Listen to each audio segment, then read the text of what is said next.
그래, 네가 월급도 주고 방도 주지. 근데 난 내 파출부가 아니야. 난 내 시어머니고 이 아이 할머니라고. 시어머니의 떨리는 목소리가 울립니다. 손녀는 울음을 터뜨립니다. 하지만 아들은 침묵합니다. 며느리는 차갑게 말합니다. 어머님, 저희가 월급도 드리고 방도 내어드렸잖아요. 자식을 위해 평생을 바친 어머니는 결국 그날 서울을 떠났습니다. 돈으로 살 수 없는 게 있다는 걸. 우리는 왜 이제야 깨닫는 걸까요? 안녕하세요. 노후인생TV입니다. 구독과 좋아요는 무료입니다. 여러분의 관심이 더 좋은 컨텐츠로 보답하는 힘이 됩니다.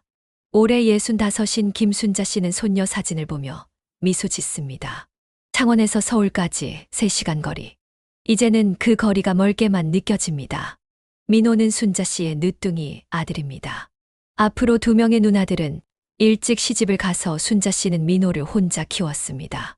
남편은 민호가 고등학생 때 병으로 세상을 떠났고 그 후로는 고깃집을 하며 아들 뒷바라지를 했습니다. 민호는 서울의 대기업에 취직했고 3년 전 같은 회사의 수진이와 결혼했습니다.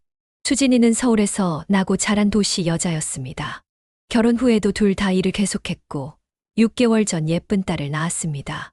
어머니, 수진이가 출산휴가가 끝나가는데 어느 날 민호가 전화를 걸어왔습니다. 어머니가 서울로 올라와 계시면 어떨까요? 애기 봐줄 사람을 구하긴 했는데 아무래도 남이라. 순자 씨는 잠시 망설였습니다. 창원에서의 삶을 정리하는 게 쉽지는 않았지만 손녀를 직접 키울 수 있다는 생각에 마음이 설렜습니다. 알았다. 엄마가 가서 도와줄게. 그렇게 순자 씨는 30년 넘게 살았던 창원의 삶을 정리하고 서울행 기차에 몸을 씌웠습니다. 손녀를 돌보게 된다는 기대와 도시 생활에 대한 걱정이 교차했습니다. 처음 한 달은 평화로웠습니다. 수진이는 출산휴가 마지막 달이었고 함께 아기를 돌보며 순자 씨에게 육아 방법을 하나하나 알려주었습니다. 어머님, 요즘은 이렇게 하는 게 좋대요. 제가 육아책을 많이 봤거든요. 순자 씨는 며느리의 세심한 설명에 감사했습니다. 자신이 키우던 방식과는 많이 달랐지만 요즘 젊은 사람들의 방식을 배우는 것도 나쁘지 않다고 생각했습니다. 하지만 수진이가 회사에 복귀하면서 상황이 달라지기 시작했습니다. 아침 일찍 출근하는 아들 내외를 배웅하고 하루 종일 혼자서 아기를 돌보는 일은 생각보다 고된 일이었습니다. 어머님, 오늘은 회식이 있어서 좀 늦을 것 같아요. 알았어. 걱정 말고 일 봐라. 퇴근 시간도 불규칙했습니다. 때로는 밤 10시가 넘어서야 들어오는 날도 있었습니다. 순자 씨는 어린 시절 민호를 혼자 키웠던 때가 떠올랐습니다. 어머님, 내일은 애기 영양제 먹이는 거 잊지 마세요. 어제도 깜빡하셨다면서요? 수진이의 말투가 조금씩 바뀌어갔습니다. 마치 아르바이트생을 다루듯 일일이 체크하고 지시하는 말투였습니다. 어머님, 애기 옷은 꼭 이렇게 개어서 정리해 주세요. 여기 사진처럼요. 알았어. 순자 씨는 매번 알았다는 말만 반복했습니다. 쇼에서 고깃집을 할 때는 늘 당당했던 목소리가 점점 작아져갔습니다. 어느 날 아침 민호가 출근 준비를 하다가 말을 꺼냈습니다. 어머니, 제가 월급을 드릴까 하는데요. 뭐라고? 아무래도 어머님이 온종일 애기 봐주시는데 그냥 계시는 건 아닌 것 같아서요. 순자 씨는 숟가락을 내려놓았습니다. 아들의 말이 귀를 때리는 것 같았습니다. 돈을 받고 손녀를 본다고 내가 그러라고 여기 온 게 아닌데. 어머님, 요즘은 다들 그래요. 친정어머니도 돈 받고 봐주시는 분 많아요. 수진이가 자연스럽게 거들었습니다. 마치 미리 상의된 이야기처럼 들렸습니다. 난 필요 없다. 내 손녀 내가 보는 건데 무슨 돈을. 하지만 다음 달부터 순자 씨의 통장으로 매달 100만 원이 입금되기 시작했습니다. 돈이 들어오면서 며느리의 태도는 더욱 달라졌습니다. 출근할 때 던지듯 말하는 지시사항이 늘어났습니다. 어머님, 오늘은 꼭 그 시에 이유식 먹이시고요. 3시에 영어 선생님 오시니까 거실 정리 좀 해주세요. 아, 그리고 세탁기도 좀 돌려주세요. 마치 할 일을 적어놓은 메모를 읽어내리듯 기계적인 말투였습니다. 오늘은 회사에서 늦을 것 같으니까 애기 재워놓으시고 먼저 주무세요. 퇴근이 늦는다는 연락은 늘 마지막 순간에 왔습니다. 순자 씨는 한숨을 쉬며 손녀의 저녁을 챙겼습니다. 주말에도 상황은 크게 다르지 않았습니다. 아들 내외는 주말이면 자주 외출했고 순자 씨는 변함없이 아기를 돌봤습니다. 어머님, 저희 오늘 친구를 만나기로 했어요. 저녁에 들어올게요. 또 지난주에도 나가지 않았니? 어머님, 저희도 쉬어야죠. 평일에는 일하느라 바빠서. 순자 씨의 한마디에 수진이의 얼굴이 굳었습니다. 마치 월급을 받으면서 왜 불평하시나 하는 표정이었습니다. 옆에 있던 민호가 말했습니다. 어머니, 저희가 월급도 드리고 방도 내어드렸잖아요. 주말에는 좀 쉬게 해주세요. 순자 씨는 가슴이 철렁했습니다. 자신이 이제 이 집에서 월급쟁이 보모가 된 걸까요? 밤이 되어 아기를 재운 후 순자 씨는 창밖을 바라보았습니다. 옛날 민호를 키울 때가 생각났습니다. 그때는 가난했지만 당당했습니다. 하지만 지금은 돈을 받고 있으니 뭐라 할 자격도 없는 걸까요? 어느 날은 수진이의 친구들이 집에 놀러 왔습니다. 어머님, 저희 친구들이랑 차 마실 건데 음료수 좀 준비해 주세요. 아이고, 우리 시어머님은 친정엄마처럼 편하세요. 우리 엄마는 절대 이런 건 안 하시는데. 친구의 말에 수진이가 웃으며 답했습니다. 우리 어머님은 파출부보다 더 잘해주세요. 파출부보다 낫다는 게 칭찬일까요? 순자 씨는 부엌에서 쟁반을 들다가 그대로 멈춰섰습니다. 어머님, 내일은 제가 재택근무를 하는데 다음 날 아침 수진이가 말을 꺼냈습니다. 거실에서 일할 거니까 아기는 어머님 방에서만 봐주세요. 제가 일하는데 방해될까 봐요. 온종일 작은 방에서 아기와 둘이 지내야 했습니다. 방에서 나올 때마다 수진이의 눈치를 봐야 했습니다. 밤이 되어 민호가 들어왔습니다. 여보, 오늘 재택근무 어땠어? 좋았어요. 어머님이 알아서 잘해주셔서 편하게 일했죠. 알아서라는 말이 가슴을 찔렀습니다. 그새 자신이 알아서 눈치 보는 사람이 되어 있었습니다. 순자 씨의 일상은 점점 더 빡빡해졌습니다. 손녀가 도를 지나면서 걸음마를 시작했고 한시도 눈을 뗄 수가 없었습니다. 어머님, 아기가 자꾸 넘어지는 것 같아요. 좀 더 신경 써서 봐주세요. 그래도 걸음마 배울 때는 넘어지면서 크는 거야. 요즘은 안전매트도 있고 보행기도 있잖아요. 제가 사다 놓은 거 안 쓰시나요? 수진이는 매일 퇴근하면 아이의 작은 상처까지 체크했습니다. 마치 어린이집 교사를 검사하듯 꼼꼼히 살폈습니다. 주말에도 쉴 틈이 없었습니다. 이제는 아예 노골적으로 심부름을 시키기 시작했습니다. 어머님, 아기 간식거리가 떨어졌는데 마트 좀 다녀와 주세요. 저는 지금 친구들이랑 약속이 있어서요. 수진아, 나도 좀 쉬어야. 어머니, 저희가 월급도 드리잖아요. 그리고 방값이랑 식비도 안 받고. 그날따라 순자 씨의 마음에 무언가가 확 끌어올랐습니다. 그래, 내가 월급도 주고 방도 주지. 근데 난 내 파출부가 아니야. 난 내 시어머니고 이 아이 할머니라고. 목소리가 커지면서 손녀가 깜짝 놀라 울음을 터뜨렸습니다. 보세요. 어머님이 소리 지르시니까 아기가 놀랐잖아요. 요즘 애들은 예민하다니까요. 애들은 원래 다 그렇게 크는 거야. 너도 어렸을 때는. 어머님, 30년 전 육아법 받고 지금 아기를 어떻게 봐요? 제가 얼마나 스트레스 받는 줄 아세요? 그때 민호가 들어왔습니다. 무슨 일이에요? 여보, 어머님이 아기를 잘못 봐주세요. 자꾸 예전 방식만 고집하시고. 어머니, 그래도 수진이 말이 맞는 것 같은데요. 요즘은 다 바뀌었잖아요. 아들마저 자신을 이해하지 못했습니다. 난 30년 전이나 지금이나 내 자식 키우는 마음은 똑같아. 자식이요? 어머님한테 월급 드리는 건 저예요. 어머님은 그냥. 수진이가 말끝을 흐렸지만 그 뜻은 명확했습니다. 그냥 고용된 도움이라는 거였습니다. 순자 씨는 자신의 방으로 들어왔습니다. 문을 닫는 순간 눈물이 쏟아졌습니다. 가슴 한켠이 찢어지는 것 같았습니다. 벽에 걸린 달력을 보니 벌써 서울에 온 지 6개월이 지났습니다. 그동안 자신이 받은 월급을 꼬박꼬박 모아두었던 통장을 꺼내보았습니다. 이게 뭐 하는 걸까? 자식을 위해 한평생을 살았는데 이제는 돈을 받고 손녀를 보는 사람이 되어 있었습니다. 그날 밤 민호가 조심스레 방문을 두드렸습니다. 어머니, 저희가 너무했나요? 아니다. 내 말이 맞아. 엄마가 너무 옛날 방식만 고집했나 보다. 그래도 어머니는 우리 어머니시잖아요. 맞다. 난 내 어머니야. 그런데 왜 나는 자꾸 그걸 잊게 되는 걸까? 민호는 아무 말도 하지 못했습니다. 순자 씨는 창밖을 바라보며 말을 이었습니다. 엄마는 말이다. 돈 받고 이러고 있을 게 아닌 것 같구나. 다음 날 아침 식사 자리는 무거웠습니다. 어제의 다툼 이후 서로 눈도 마주치지 못했습니다. 어머님, 오늘은 제가 재택근무예요. 아기 우는 소리 때문에 회의할 때 방해될 것 같으니까. 수진이가 차갑게 말했습니다. 알았어. 내 방에서만 있을게. 하루 종일 손녀와 작은 방에 갇혀 있다시피 했습니다. 화장실도 가기 힘들 정도였습니다. 아이가 울 때마다 수진이의 눈치가 보였습니다.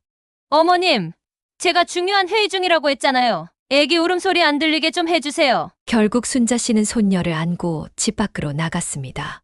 한겨울 찬 바람이 불었지만 아이를 달래며 아파트 단지를 돌았습니다. 저녁이 되어 민호가 돌아왔습니다.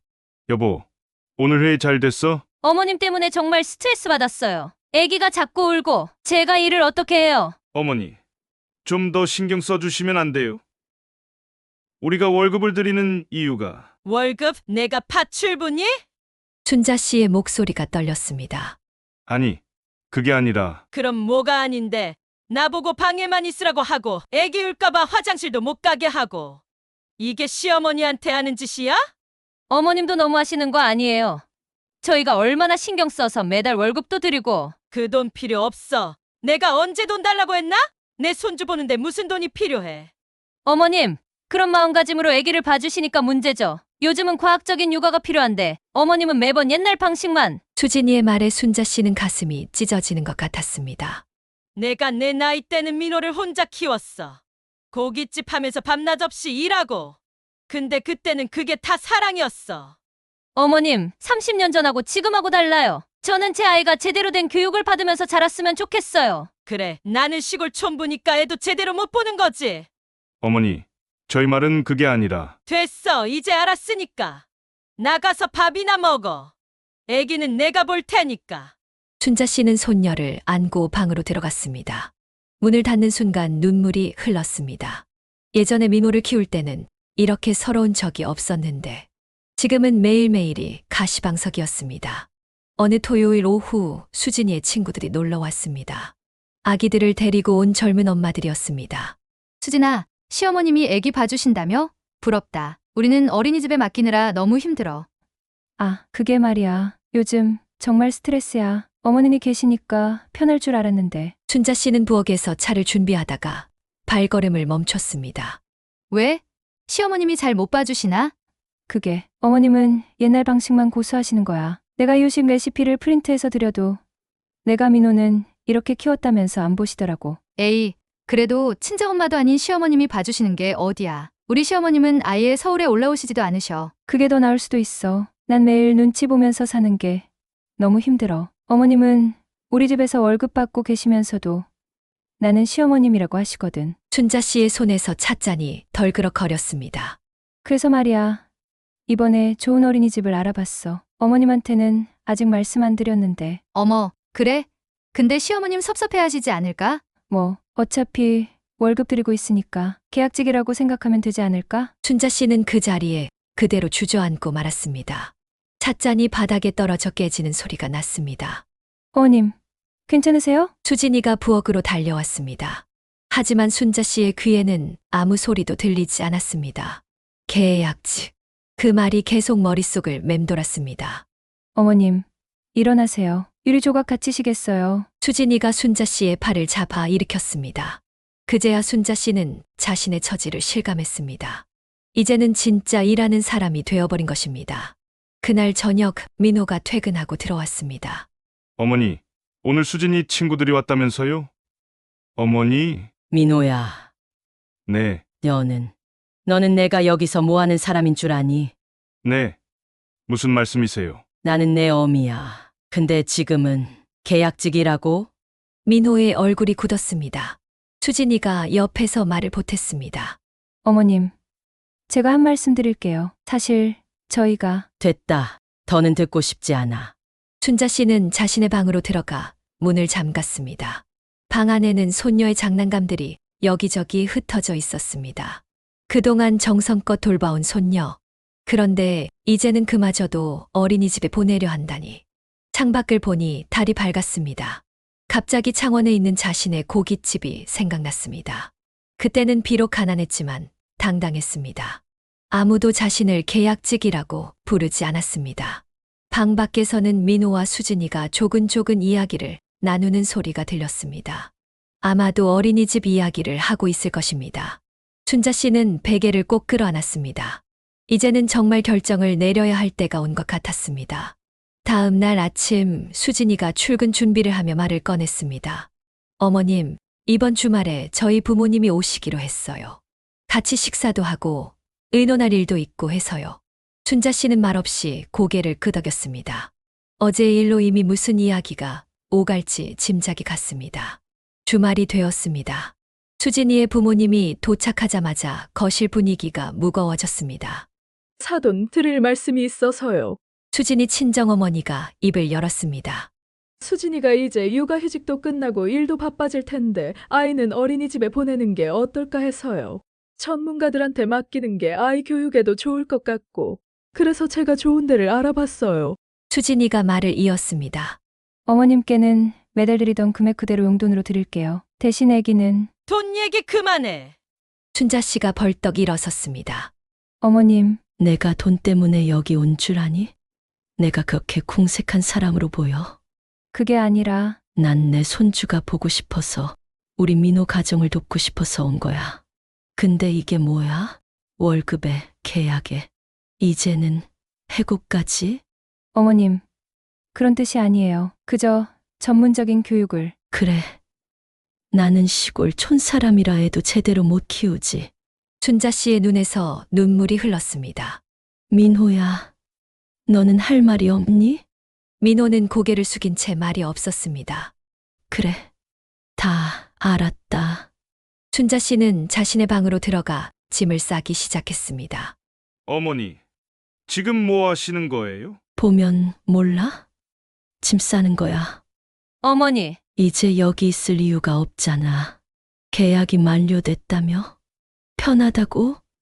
내가 언제 편했는데 매일 눈치 보면서 시키는 대로만 하면서 이게 며느리가 시어머니한테 할 짓이야? 그때 손녀가 울음을 터뜨렸습니다. 춘자 씨는 손녀를 안아주려다 멈췄습니다. 이제는 그것조차 자신의 일이 아니라는 걸 깨달았기 때문입니다. 수진아, 내가 잘 키워라. 내가 못 믿어서 미안하다. 어머님, 제발. 민호야, 너는 끝까지 말 한마디 없니? 민호는 여전히 침묵했습니다. 그래, 내 아내랑 장모님 앞에서는 말도 못하는 아들이 됐구나. 춘자 씨는 작은 캐리어를 끌고 현관으로 향했습니다. 뒤에서 손녀가 계속 울었지만 돌아보지 않았습니다. 니들이 잘못했다. 사돈 어르신이 고생하셨는데. 수진이 친정아버지가 말렸습니다. 고생요? 맞습니다. 제가 고생했어요. 근데 그 고생을 돈으로 계산하고 이제는 계약이 끝났다고. 차라리 처음부터 오지 말 걸 그랬네요. 현관문을 열기 전 순자 씨는 마지막으로 말했습니다. 민호야, 엄마는 창원으로 내려간다. 이제 연락하지 마라. 너희가 원하는 대로 남처럼 지내자. 창원으로 돌아온 지 일주일이 지났습니다. 춘자 씨는 고깃집이 있던 자리를 바라보았습니다. 이제는 다른 가게가 들어서 있었습니다. 아이고, 순자 씨 왔어? 옆 가게 주인 최 씨가 반갑게 맞이했습니다. 그동안 서울에서 손주 보느라 고생 많았지. 어쩐 일로 내려왔어? 이제 여기서 다시 시작하려고요. 춘자 씨는 서울에서 받은 월급을 한 푼도 쓰지 않고 모아두었습니다. 그 돈으로 시장 안에 작은 반찬 가게를 차렸습니다. 순자 씨 음식 솜씨는 알아주잖아. 잘 될 거야. 주변 상인들의 격려에 힘을 얻었습니다. 아침 일찍 일어나 장을 보고 반찬을 만들었습니다. 예전 고깃집 단골들이 하나둘 찾아왔습니다. 아이고, 사장님, 오랜만이에요. 이제 여기서 반찬 파신다고요? 네, 맛있게 해드릴게요. 일하느라 바쁘면 서울에서의 기억이 조금은 흐려졌습니다. 하지만 밤이 되면 손녀 생각에 잠을 이루기 힘들었습니다. 할머니, 손녀의 목소리가 자꾸 귓가에 맴돌았습니다. 보고 싶은 마음을 꾹 눌러 담았습니다. 한 달이 지나고 두 달이 지났습니다. 반찬 가게는 생각보다 잘 되었습니다. 입소문이 나면서 찾는 손님이 늘었습니다. 순자 씨, 이제 혼자 감당하기 힘들지 않아요? 직원이라도 써야 하는 거 아니에요? 아니에요. 제가 할 수 있어요. 춘자 씨는 일부러 더 바쁘게 움직였습니다. 생각할 시간조차 없이 살고 싶었습니다. 어느 날 옛날 고깃집 단골이었던 할머니가 찾아왔습니다. 사장님, 손주 보러 안 가세요? 자식이 서운해도 손주는 보고 싶을 텐데.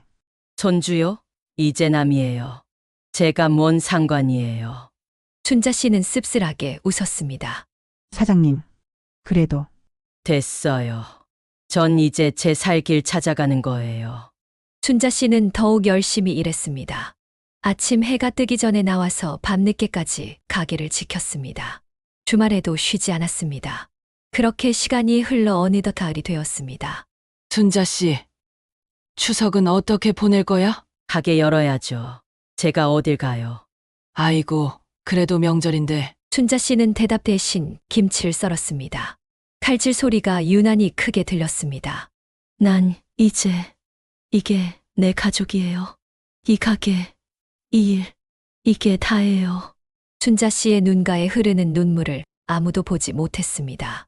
김치를 썰면서도 된장을 담그면서도 반찬을 포장하면서도 그녀의 마음속에는 항상 작은 그리움이 자리 잡고 있었습니다.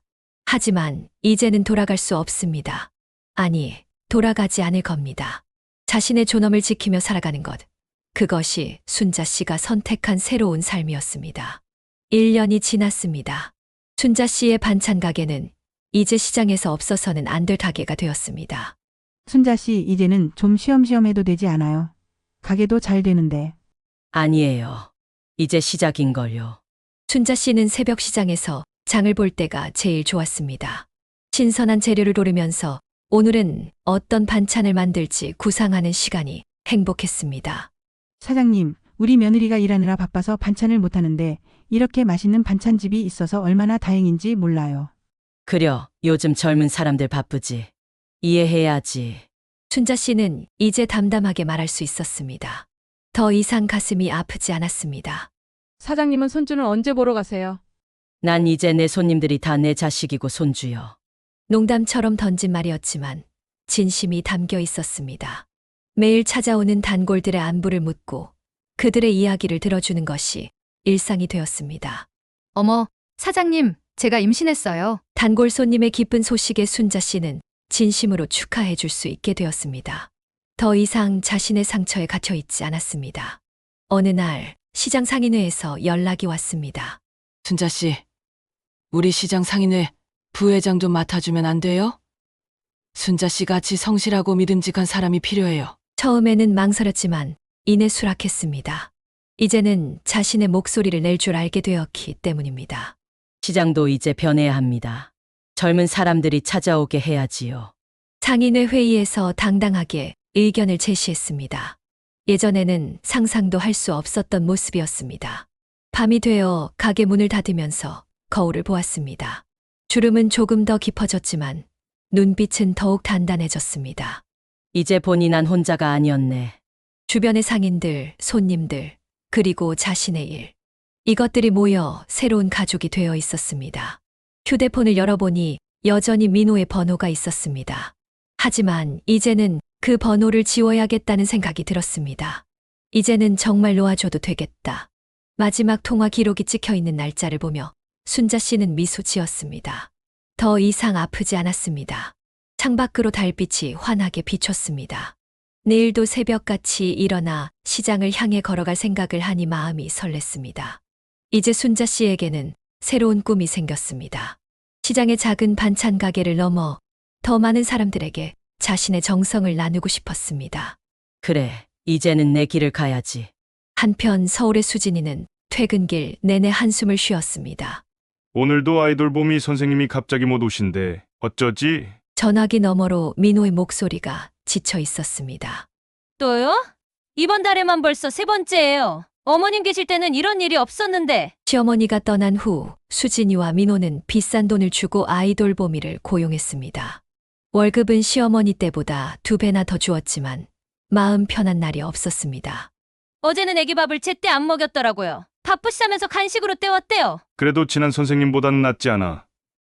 그분은 매일 핸드폰만 하시다가 벌써 세 번째로 아이돌 보미를 바꾸었습니다. 한 달에 250만 원이나 주는데도 마음에 드는 분을 찾기가 힘들었습니다. 여보, 우리 어린이집으로 옮길까요? 벌써 세 군데나 대기 신청했잖아요. 다 1년은 기다려야 한대요. 아이는 계속 할머니를 찾았습니다. 할머니, 어디 갔어? 그때마다 수진이는 가슴이 아팠습니다. 시어머니가 계실 때는 몰랐습니다. 아이를 진심으로 사랑하고 보살피는 게 얼마나 소중한 것인지. 여보, 제가 너무 심했죠? 둘 다 잘못했어요. 나도 어머니 편도 한번 안 들어드리고. 주말이면 민호는 창원 기차표를 검색했습니다. 하지만 용기가 나지 않았습니다. 어머니의 마지막 모습이 자꾸 떠올랐기 때문입니다. 오늘 아기가 또 열이 났대요. 선생님이 자다가 이불을 걷어냈나 봐요. 어머님은 늘 체온계를 가지고 다니시면서 체크하셨는데. 아이가 아플 때마다 더욱 시어머니가 그리웠습니다. 아이의 작은 기침 소리에도 밤새 깨어있던 모습. 아침이면 꼭 이마를 짚어보시던 손길. 여보, 이번 추석에는 어머님께 찾아뵐까요? 가도 만나주실까요? 명절이 다가올수록 부부의 발걸음은 무거워졌습니다. 길에 와서 생각해보니 오히려 돈으로 모든 걸 해결하려고 했네요. 맞아요. 어머님의 정성을 돈으로 계산하고 그게 얼마나 서운하셨을까요? 퇴근길에 우연히 시장을 지나다가 반찬 가게를 보면 수진이는 발걸음을 멈추곤 했습니다. 어머님이 해주시던 된장찌개 맛이 문득 그리워질 때면 시중에 파는 어떤 반찬도 그 맛을 대신하지 못했습니다. 여보, 오늘도 야근이에요? 네. 맞벌이를 하면서 아이를 키운다는 게 이렇게 힘든 일인 줄 몰랐습니다. 시어머니가 계실 때는 당연하게 여겼던 일상이 이제는 하나하나가 절실해졌습니다. 돈으로는 살 수 없는 게 있다는 걸 이제야 깨달았습니다. 창원시장의 순잔의 반찬은 이제 지역에서 소문난 가게가 되었습니다. 시장 입구에서부터 순자 씨의 가게를 찾는 손님들의 발걸음이 이어졌습니다.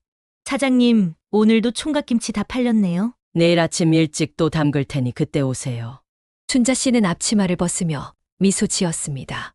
이제는 직원도 2명이나 있었습니다. 시장에서 젊은 사람들이 제일 많이 찾는 가게가 되었다는 게 자랑스러웠습니다. 사장님, 서울에서 온 손님들도 많아졌어요. 소문 듣고 일부러 찾아온다더라고요. 추석을 며칠 앞둔 어느 날이었습니다. 어머니, 문득 들려온 목소리에 순자 씨는 고개를 들었습니다. 민호와 수진이가 그 자리에 서 있었습니다. 품에 안긴 아이는 많이 자랐습니다. 할머니, 아이가 순자 씨를 알아보고 달려들었지만 순자 씨는 담담하게 자리를 지켰습니다. 어머니, 죄송합니다. 수진이가 눈물을 글썽이며 말했습니다. 앉아라. 일단. 가게 한켠의 작은 테이블로 안내했습니다. 순자 씨는 묵묵히 반찬 몇 가지를 내왔습니다. 많이 컸구나. 손녀의 머리를 쓰다듬으며 말했습니다. 할머니가 해주던 거 더 줬더. 아이가 된장찌개를 가리켰습니다. 어머니, 저희가 너무 잘못했습니다. 어머님 마음도 모르고 돈으로만 해결하려고 했던 거. 민호가 고개를 숙였습니다. 순자 씨는 잠시 말이 없었습니다. 이 순간을 얼마나 기다렸는지 모릅니다. 하지만 이제는 달랐습니다. 난 지금 잘 살고 있다. 내 가게도 있고 하고 싶은 일도 하고. 어머니, 가게가 서울에서도 소문이 났어요. 찾아오는 손님들이 많다고. 그래. 이제는 내 길을 찾았어. 너희도 잘 살면 된다. 저희가 어머님께 너무 큰 잘못을 했습니다. 수진이의 눈에서 눈물이 흘렀습니다. 이제 와서 미안하다고 해봤자지. 하지만 너희도 배웠을 거야. 사람은 돈으로만 살 수 없다는 걸. 순자 씨는 천천히 자리에서 일어났습니다. 가게 문 닫을 시간이다. 들어가 봐라. 어머니, 그래도 이제. 명절에 한 번씩은 와도 좋아. 순자 씨의 목소리가 살짝 떨렸습니다. 할머니, 나 또 올게. 손녀가 순자 씨의 손을 잡았습니다. 그래. 오고 싶을 때 오렴. 가게 문을 닫으며 순자 씨는 깊은 숨을 내쉬었습니다. 완전한 용서는 아직 이르지만 작은 시작은 할 수 있을 것 같았습니다. 저녁 무렵 시장의 불빛이 하나둘 켜지기 시작했습니다. 순자 씨는 자신의 가게 간판을 바라보았습니다. 순잔의 반찬이라는 글자가 따뜻하게 빛났습니다. 이제 이곳이 자신의 자리였습니다. 상처는 아물어가고 있었지만 그 자리에 새로운 희망이 자라고 있었습니다. 아마도 그것이 진정한 화해의 시작이었을 것입니다. 부모는 자식에게 평생 부모이길 원합니다. 하지만 자식들은 종종 부모의 마음을 쉽게 잊어버립니다. 돈으로 살 수 없는 것들이 있습니다. 평생을 바쳐 키운 자식에 대한 사랑, 손주를 향한 할머니의 마음, 그리고 부모님의 자존심. 우리 부모님은 지금 어디에 있어? 무슨 생각을 하고 계실까요? 오늘도 수많은 부모님들이 자식을 위해 살아갑니다. 그들의 마음을 이해하시나요? 구독과 좋아요는 더 좋은 컨텐츠로 보답하는 힘이 됩니다. 다음 영상에서 더 따뜻한 이야기로 찾아뵙겠습니다.